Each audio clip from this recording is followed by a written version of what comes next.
día de hoy vamos a hablar el día de hoy vamos a hablar del mecanismo de absorción y secreción tubular. Hay que recordar que la excreción urinaria prácticamente, que es lo mismo que la formación de orina, es secundario aquí, a tres pasos. El primer paso, ¿cuál es para la formación de orina? Filtración glomerular, ¿no? Eso ya lo vimos la anterior semana. El TFG, la filtración glomerular.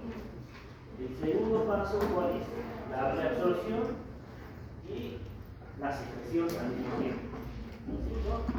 Todo de eso depende, ¿no?, para la formación de orina. ¿Cuánto es la filtración glomerular por día? ¿No? 180 litros por día. ¿Y cuánto se reabsorbe de todo eso que se filtra por día? ¿Cuánto se reabsorbe? 178.5 litros por día, ¿no? 178.5 y queda como resto 1.5 litros por día de lo que se espera, ¿no? Veamos.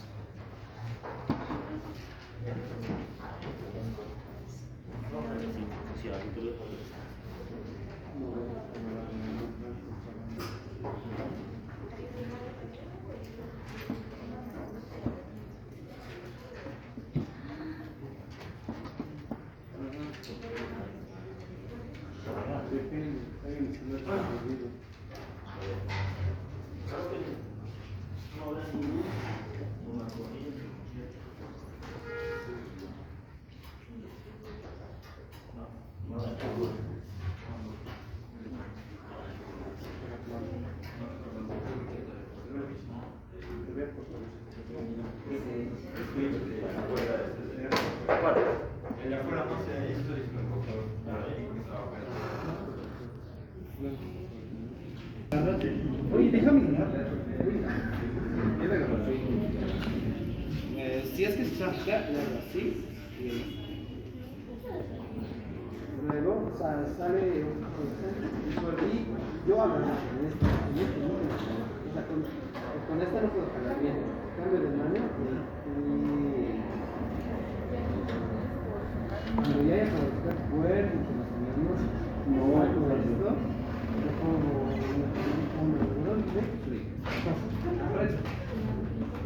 Ahí atrás la luz apagaremos, por favor. Eso es. Muy bien. ¿Qué problema? Ok. Miren, este apartado no quería dejarlo, podía ser en pizarra, ¿no? No es muy complicado, nos toma más tiempo, eso sí, perderíamos tiempo, pero este apartado de secreción y reabsorción tubular es una parte muy importante de lo que es patología, o sea, consecuencias de la secreción y la reabsorción, o sea, qué enfermedades se generan. Y segundo, ya vamos a tener contacto, ya tienen contacto con el uso de medicamentos, en específico los diuréticos. Muy bien. ¿Qué son los diuréticos? ¿Alguno? Los que estimulan la formación de la orina, ¿no? Los que estimulan la formación de la orina. ¿A quiénes damos los diuréticos? A los que no producen orina. ¿Quiénes no producen orina? Los que tienen enfermedad renal. No solo ellos. Habíamos hablado de que, por ejemplo, cuando uno pierde proteínas, porque el hígado no produce proteínas también, ¿no?, como en la cirrosis, el paciente no se edematiza, forma lo que se llama el líquido en el abdomen, ascitis. Entonces, una forma de tratamiento de estos pacientes es que ese líquido se puede sacar funcionando el líquido, funcionando el abdomen. Pero una segunda forma, y mucho menos invasiva, cuando la ascitis no es severa, ¿no?, es usando diuréticos. No solo se usa para enfermedades renales, sino para cualquier tipo de enfermedad en la cual haya ¿qué? Retención de ¿qué? De líquidos. ¿Quiénes también retienen líquidos? Los cardiópatas, ¿no? El corazón debe bombear 5 litros por minuto, lo normal. Pero un paciente con insuficiencia cardíaca no bombea 5 litros, bombea 3, 4 litros. ¿Y qué pasa con el litro que se queda? porque no bombea, se acumula. El paciente que está mal del corazón empieza a edematizar. ¿Qué usamos para compensarlo? Diurético. O sea, esta parte es muy fundamental. Me hubiese gustado acabar el día de hoy, pero por el factor tiempo vamos a tener que darle continuidad mañana. Y en realidad mañana la regulación de esto, el control, va a estar igual, ya hasta donde alcancemos. No voy a correr, porque de esta parte, si la graban bien, me pasan luego, ya, para compartirlo. A los que están grabando me van a pasar el video, por favor. ¿Ya? Están comprometidos de pasar. Están grabando ustedes igual, ¿no? ¿Ya? Porque esto les va a ayudar a la gran mayoría. ¿Listo? Entonces, para entender enfermedades y para entender el uso de los diuréticos. Muy bien. Ok. Empecemos. Bueno, lo que hablábamos, ¿no? La excreción urinaria es el resultado de que de la filtración glomerular menos lo que se reabsorbe, ¿no? Más lo que se secreta. Y eso hace la excreción urinaria.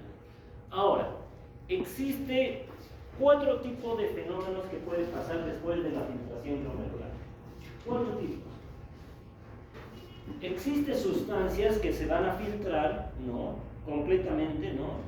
Se filtran, pero se reabsorbe y se secretan, ¿no? No se reabsorbe ni se secreta. Muy bien.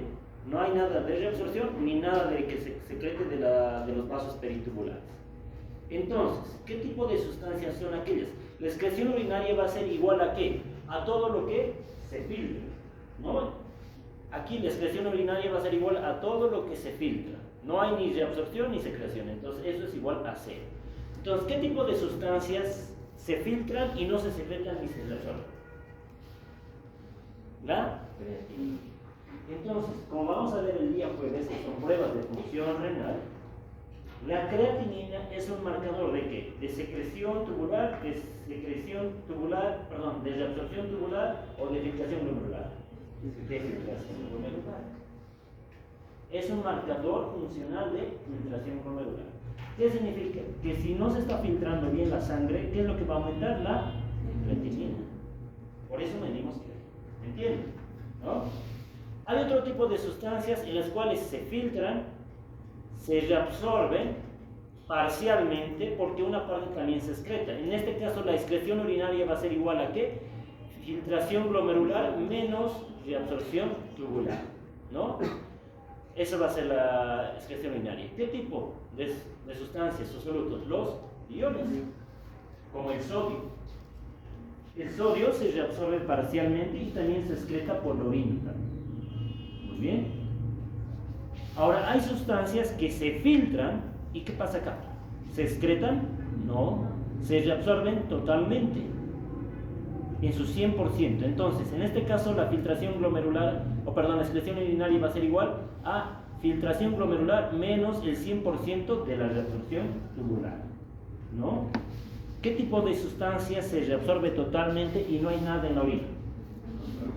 La glucosa. ¿Qué más? Las proteínas pequeñas, de pequeño tamaño molecular, sabemos que no deben pasar, pero hay algunas que son muy pequeñas, como los aminoácidos. Se pueden filtrar, pero no deberían excretarse. Si pasan la filtración, se deben reabsorber al 100%.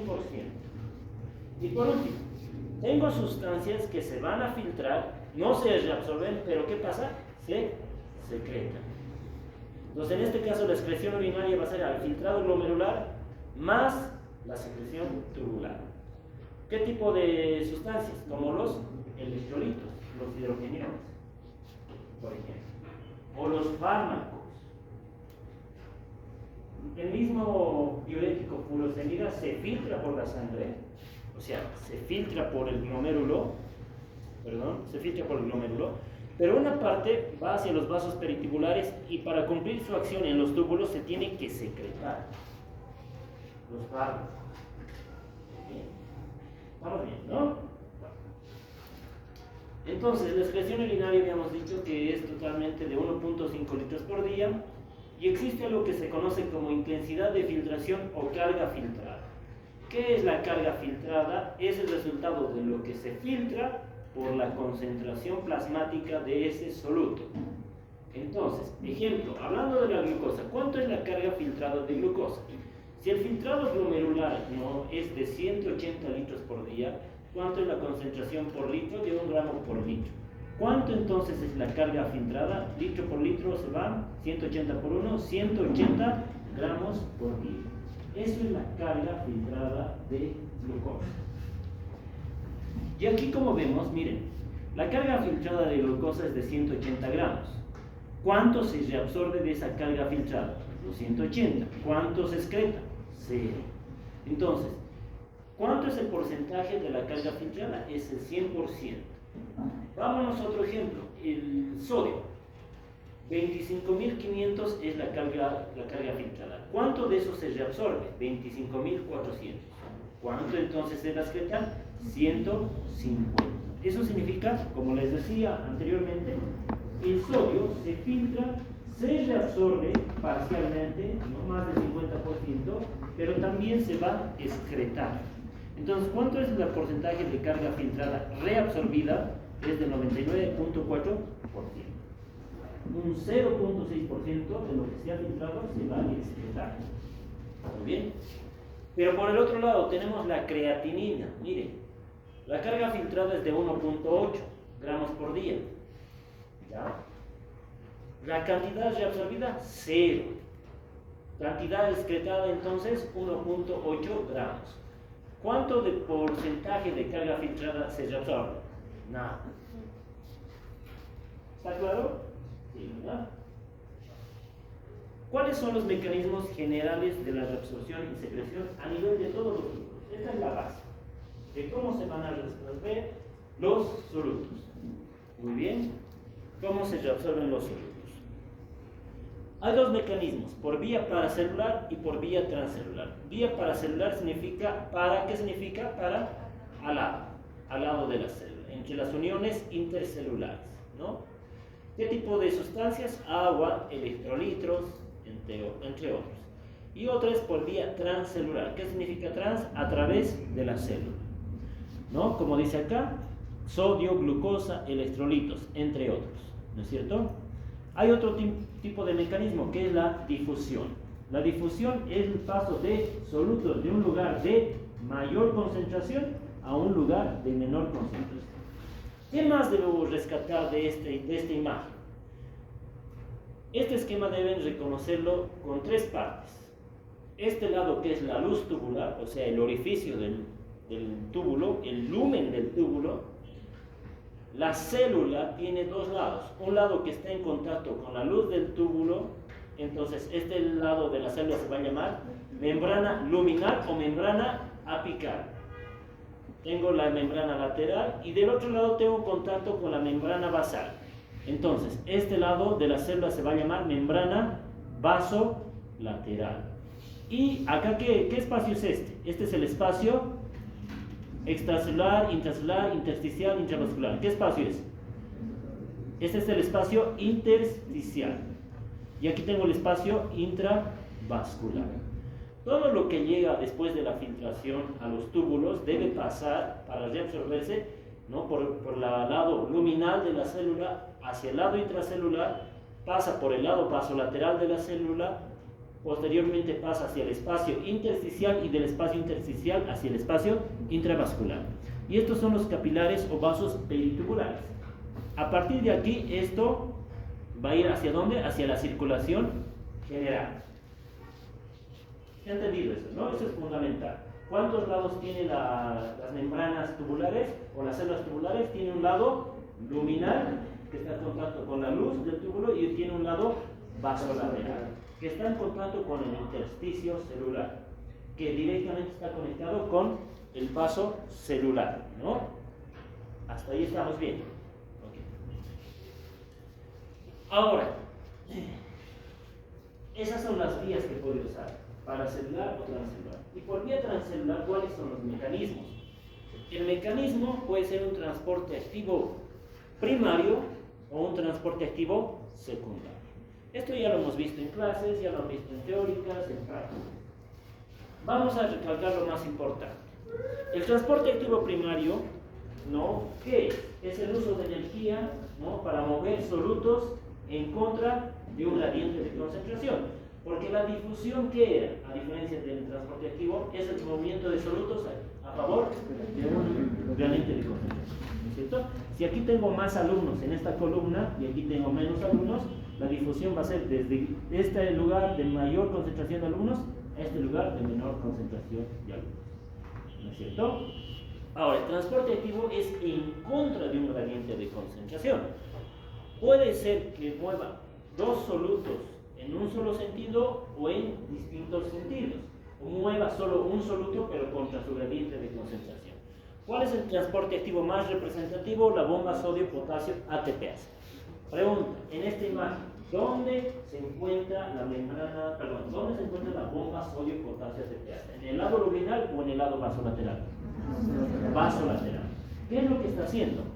Está sacando 3 iones sodio desde el espacio intracelular hacia el espacio extracelular, que en este caso es el espacio intersticial, y está introduciendo 2 potasios.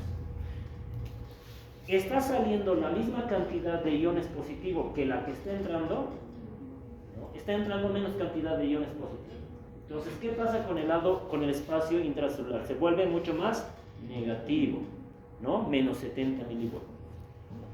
Ahí se ha utilizado, ¿no? ATP, energía, ¿no es cierto? Eso es el transporte activo primario. Hasta ahí estamos, ¿no? ¿Qué más hay que rescatar de las células? Aquí lo menciono. Que las células de los túbulos proximales, sobre todo, tienen esto, que es un borde en cepillo, ¿no? Son como prolongaciones, como los dedos de nuestra mano, que permiten absorber 20 veces más los solutos. ¿Bien? Ahora, ¿qué es el transporte activo secundario? El secundario significa que se mueven solutos, ¿no?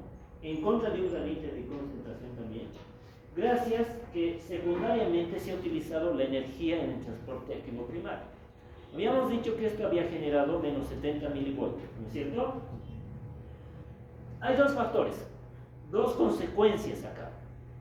Primero, el lado intracelular de la célula, ¿no? El lado intracelular se vuelve más positivo o más negativo.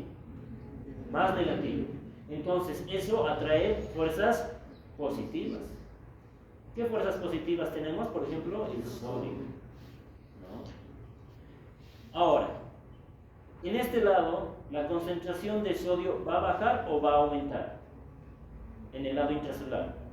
Si está saliendo los sodios hacia el espacio intersticial, va a bajar, ¿no? Y acá tengo la luz tubular, está llegando sodio en gran cantidad. Entonces, el sodio va a pasar desde el lado de mayor concentración al lado de menor concentración. Dos factores. Acá se genera menor concentración de sodio intracelular, eso jala sodio desde la luz tubular hacia el espacio intracelular. Esto también, segundo factor, se vuelve mucho más negativo, entonces jala cargas positivas como el sodio. Ahora, transporte activo secundario generalmente está asociado al movimiento de dos solutos. Entonces, estos transportadores no solo mueven sodio, sino están acoplados a otro soluto, en este caso la glucosa y en este caso los aminoácidos. Al mismo tiempo que entra el sodio va a entrar la glucosa. Esto se llama un transporte activo secundario del tipo cotransporte. Co significa que cooperan entre ellos, cotransporte. O simporte también, ¿no? Aquí tengo movimiento de sodio y aminoácidos, ¿no? En el mismo sentido. Esto es un tipo de cotransporte o contratransporte. Cotransporte.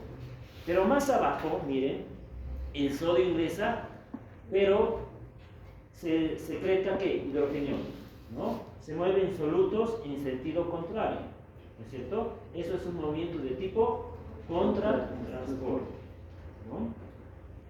Ok. Acá, bueno, en la siguiente diapositiva voy a mencionar. Una vez que el sodio ingresa acá, ¿no? El sodio se va a transportar por la bomba sodio-potasio ATPase hacia el espacio intersticial. La glucosa que ha sido ingresada va a ser transportada por unos transportadores que se llaman GLUT. Y los aminoácidos pasan por transportadores de proteínas. Muy bien. Hay algo muy importante, ¿ya? Esto sí debe prestarle también mucha atención. ¿Qué es el transporte máximo? El transporte máximo es la cantidad máxima, ¿no?, de glucosa que se puede reabsorber. ¿Cuánto es lo máximo que se puede reabsorber? Primero, hablemos de cuánto es lo normal. En el anterior hemos hecho desde con litros por día y con gramos por litro. Aquí vamos a hacer, ¿no? Habíamos dicho que la carga filtrada es igual al filtrado glomerular por la concentración plasmática. El filtrado glomerular en ml por minuto es de 125 ml por minuto. La concentración de glucosa por ml es de 1 miligramo por ml, ¿no? ml con ml no se van y queda 125 miligramos por minuto. Muy bien, esa es la carga filtrada de glucosa. En condiciones normales, 125 miligramos por minuto es lo que también se va a ir reabsorbiendo, porque la glucosa se reabsorbe en un 100%. Pero ¿qué pasa cuando los niveles de glucosa aumentan? ¿Qué pasa? ¿No? Se puede seguir reabsorbiendo glucosa, pero hay un tope. Dice que ese tope es 375 miligramos minuto, ¿no? ¿Qué quiere decir? Que si en el túbulo proximal, que es donde se reabsorbe la glucosa, tengo 10 transportadores nada más para la glucosa, ¿no? Estos transportadores para la glucosa solo tengo 10, ¿no? Y completo los 10 transportadores de glucosa y me sigue sobrando glucosa, ¿qué va a pasar con esa glucosa? Se va a excretar por la orina. ¿Cómo se denomina la presencia de glucosa en la orina? Glucosuria. Entonces el paciente va a tener glucosuria. ¿Ya? Entonces, 375 miligramos significa que es el transporte, el tipo de transportadores máximo que tenemos para transportar glucosa. A partir de eso ya no se reabsorbe nada de glucosa. Muy bien. O sea, hasta 375 miligramos se sigue reabsorbiendo la glucosa. Pero hay otro valor que dice umbral renal para la glucosa. ¿Qué es el umbral renal para la glucosa? Significa un punto en el cual la concentración de la glucosa, pese a que se está reabsorbiendo, ejemplo, con los 10 transportadores, a los 6 transportadores, ¿no?, ya esta glucosa va a empezar a aparecer en la orina, pero se sigue reabsorbiendo. El umbral renal para la glucosa, que es 200 miligramos por minuto, significa la cantidad de glucosa en sangre y en orina a partir de la cual empieza a haber glucosuria. O sea, no espera el riñón a que se complete los 375 para que recién haya glucosuria. Cuando la glucosa en sangre está por los 200 miligramos, ¿no? ¿Cuánto es lo normal de glucosa? De 60 a 100 miligramos, ¿no?, por decilitro. Cuando esta glucosa ya está por los 200, ya va a empezar a secretarse glucosa por la orina, o excretarse es la palabra. O sea, ya va a haber glucosuria. Pero se sigue reabsorbiendo. En los 210, 250 se sigue reabsorbiendo. ¿Hasta cuánto no se reabsorbe? Hasta los 376. Entonces, hay dos términos: transporte máximo de glucosa y umbral renal para glucosa. ¿Por qué creen que hay esa diferencia? ¿Ustedes creen que nosotros vamos a esperar que un paciente con diabetes tenga 375 miligramos de glucosa para empezar a darnos cuenta que está mal de los riñones? No. ¿Cómo nos vamos a dar cuenta? Cuando ya haya glucosa en la orina. ¿Y a partir de qué valor va a haber glucosa en la orina? A partir de los 200 miligramos. ¿Está claro, no? Ya me quedan 15 minutos y estoy en la base todavía. Ok. Bueno, hasta ahí estamos claros. Esos son los tipos de transportadores: activo, primario y secundario. ¿No es cierto? Me hacen una lista ustedes. Muy bien. Ok. Ahora vamos a hablar por segmentos. Lo que les decía hace un momento, ya las patologías y la aplicación clínica. Muy bien. Debemos recordar que la reabsorción y la secreción, ¿no?, se da en ¿dónde? En el túbulo proximal, asa de Henle, túbulo distal, túbulo colector y conducto colector. ¿Cierto? Vamos a hablar por cada segmento. Acá tengo que el túbulo proximal. Todas estas características deben recordarlas muy bien. Sobre todo, ¿cuánto es la cantidad de sodio y agua que se reabsorbe en porcentaje por cada segmento? ¿Cuánto de sodio y agua se reabsorbe en el túbulo proximal? ¿Cuánto de sodio y agua se reabsorbe en el asa de Henle? ¿Cuánto de sodio y agua se reabsorbe en el túbulo distal? ¿Y cuánto de sodio y agua se reabsorbe en el conducto cónico? Porque, como hemos visto, el sodio generalmente arrastra glucosa, aminoácidos, ¿no? Intercambia con el potasio, con el hidrógeno. Por eso es muy importante. Entonces, ¿qué dice acá? El túbulo proximal reabsorbe aproximadamente 65% de sodio y agua. De todo lo que se ha filtrado, ya el 65% de lo que se ha filtrado se reabsorbe en el túbulo proximal. Ahora, el túbulo proximal puede tener dos mitades, la primera mitad y la segunda mitad. La primera mitad reabsorbe sodio y glucosa y también aminoácidos. Y la segunda mitad reabsorbe sodio, cloro y también secreta iones de hidrógeno. Muy bien.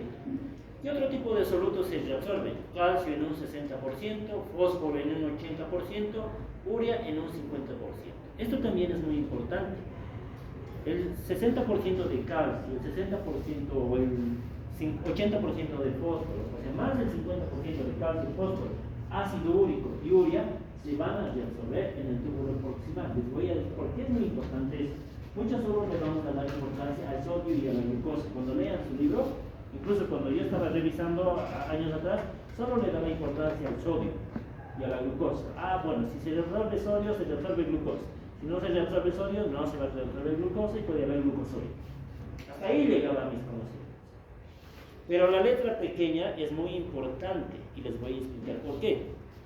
El agua, ¿cómo se va a reabsorber? Mediante unos transportadores que se van a llamar acoporinas. ¿Qué tipo de acoporinas hay en el túbulo proximal?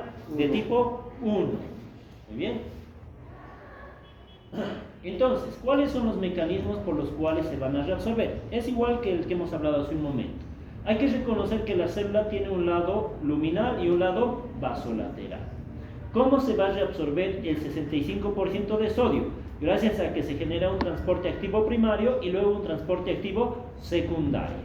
Y esto recuerden, muchachos, cuando ya estén en tercer año o en cuarto año y ya en quinto año, este transportador se van a acordar. En ediciones anteriores del Guyton no está este transportador, o sea, está el transportador como tal, pero la denominación no existe.